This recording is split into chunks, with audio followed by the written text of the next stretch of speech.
Alhamdulillah. Alhamdulillah sallallahu alaihi wa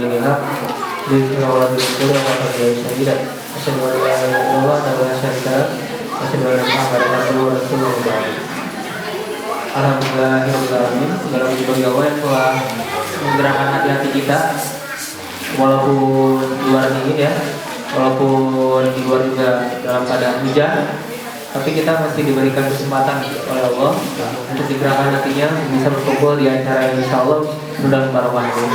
Karena tidak sedikit juga saudara-saudara kita yang memiliki waktu yang luang, memiliki banyak fasilitas, akan tapi belum digerakkan oleh Allah untuk bisa berkumpul bersama kita pada hari ini. Maka dari itu tidak bosan kita mengingat bahwa kita memiliki dua iman, yaitu nikmat iman dan nikmat Islam ya. Juga nikmat-nikmat yang lainnya yang harusnya selalu kita syukuri setiap detiknya, setiap menitnya dan setiap harinya. Untuk pengajian Pai Nagoya pada hari ini, insya Allah akan disampaikan oleh Nihonji ya, gitu ya. Mungkin jarang juga gitu ya Pai Nagoya ini udah Nihonji gitu ya, atau udah jadi Indonesia sekarang. Yang udah Nihonji gitu ya, yang disampaikan oleh Pak Yamato Ikuro sama ya. Pak Yamato Ikuro sama ya. Beliau susinnya dari Nagoya gitu ya, berprofesi sebagai sensei, sebagai profesor di bidang ekonomi gitu ya, dan beliau juga bisa bahasa Indonesia, jadi nggak usah khawatir ya, penyampaiannya insya Allah nanti juga pakai bahasa Indonesia. Kalau misalkan butuh translator insya Allah Mas Anja siap. Itu aja mungkin.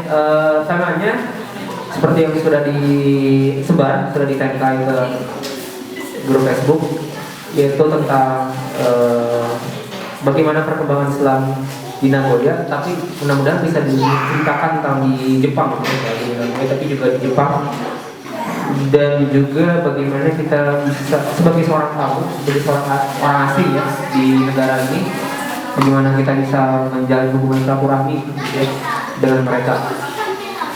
Itu aja mungkin, karena waktunya itu singkat, saya serahkan saja kepada Pak Yamato untuk waktu dan tempatnya.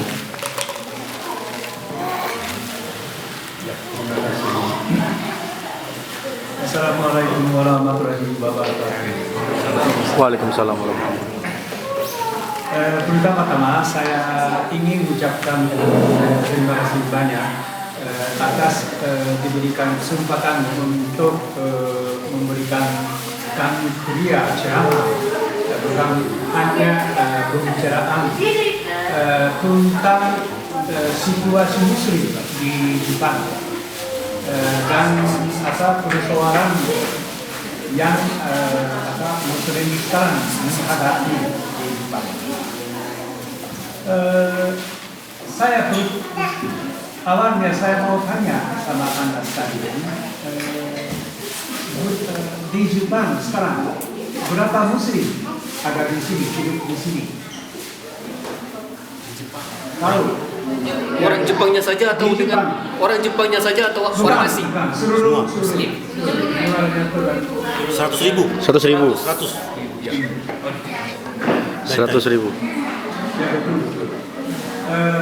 Kira-kira kalau menurut perkiraan Profesor Hanada dari Waseda University, itu muslim di Jepang termasuk baik muslim asing maupun muslim Jepang itu mencapai 110.000 orang. 110.000 orang. Di dalamnya muslim Jepang, orang Jepang itu cuma 10.000 orang. Kalau 10.000 orang, kalau jumlah penduduk di Jepang itu 127 juta, pas separuh dari jumlah penduduk Indonesia sekarang. Oleh karena 0,01%, kalau orang Jepang disebut, sangat sedikit. Kenapa begini? Hari ini saya mau ceritakan mengenai masalah ini. Mengapa orang Jepang Muslim itu sangat sedikit sampai saat ini. Kalau di Jepang atau orang Jepang baru bertemu dengan Islam itu tahun 1890. Waktu itu orang Turki dikirim dari Turki satu delegasi dengan kapal datang ke Jepang supaya kasih bukan hanya kasih hormat sama Tenno, tetapi juga mau memperkuatkan solidaritasnya terhadap Rusia. Waktu itu Jepang sama Turki sama-sama seperti diancam oleh Rusia ya. Oleh karena orang Turki lebih baik bekerjasama dengan Jepang. Oleh karena kirim delegasinya sampai 16 orang, cukup banyak.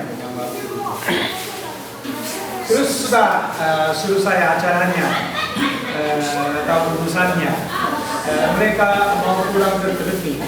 Tapi kasihan ini kena typhoon, kena angin besar di laut depan Wakayan atau dia juga yang namanya Kumanoda. Mungkin ada yang tahu ya, yang Kumanoda itu kena typhoon. Kabarnya memang tidak begitu kuat sehingga tenggelam di dalam laut. Hampir 450 orang itu meninggal. Terus 150 orang kira-kira 150 orang didorong oleh orang rakyat daerah sana, yang orang kampung-kampung, orang nelayan-nelayan. Mereka tahu karena anginnya besar, lebih baik melihat lautnya atau yang rumah-rumah atau lingkungannya. Waktu itu mereka menemukan ini, kapalnya terendam. Oleh karena mereka menolong sampai 150 orang. Terus pemerintah Jepang mau kirim orang yang ditolong sampai Turki. Waktu itu seorang muda, jurnalis, wartawan, namanya Noda, sama-sama ikut supaya bikin ini berita-berita ini. Yang bisa Noda tinggal di Turki selama 2 tahun. Selama ada di sini, dia sangat menarik sama Islam. Akhirnya dia masuk Islam. Mungkin orang Jepang Muslim itu yang pertama Mr. Noda itu tahun 1890. Terus tahun 1909 sesudah perang antara Jepang dan Rusia ini sudah selesai. Jepang menang sama Rusia. Waktu itu ada seorang ustaz berasal dari Tatar, semacam suku bangsa Turki ya, Tatar, datang ke Jepang. Kenapa? Karena yang kalau Tatar biasanya tinggal di sebelah selatan dari Rusia, tapi waktu itu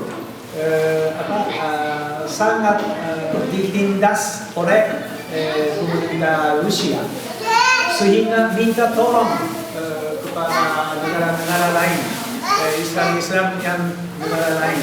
Oleh karena dia keluar dari Rusia, jalan-jalan sampai Turki, cari-cari yang penolongnya. Waktu itu dia datang ke Jepang selama 4 bulan tinggal di Jepang. Pemerintah Jepang sangat menghormati sama dia karena ada maksudnya, maksud rahasia. Tapi itu tidak apa-apa. Yang penting waktu sudah 4 bulan lewat, dia berangkat dari Jepang. Waktu itu bawa seorang muda namanya Yamada, bawa sampai Turki. Terus kebetulan musim ini haji, oleh karena dia antar sampai Makkah supaya naik haji. Akhirnya Yamada bisa selesai haji, kenaikan haji. Terus mungkin Yamada ini nomor utama, nomor 1 yang menjadi haji di Jepang. Oleh karena kalau sebelum Perang Dunia Kedua, Jepang cukup agak suka bergaul atau ada cukup banyak informasi dari negara-negara Arab, negara-negara Islam. Yang salah satu bukti, misalnya sebelum Perang Dunia Kedua selesai, sudah ada beberapa kota besar, ada masjidnya. Kalau di Tokyo Masjid, Tokyo Mosque sudah ada. Tahun 1938 di Tokyo Mosque-nya dibangun oleh orang Turki, orang Tatar yang bisnisman di Tokyo, tinggal di Tokyo. Terus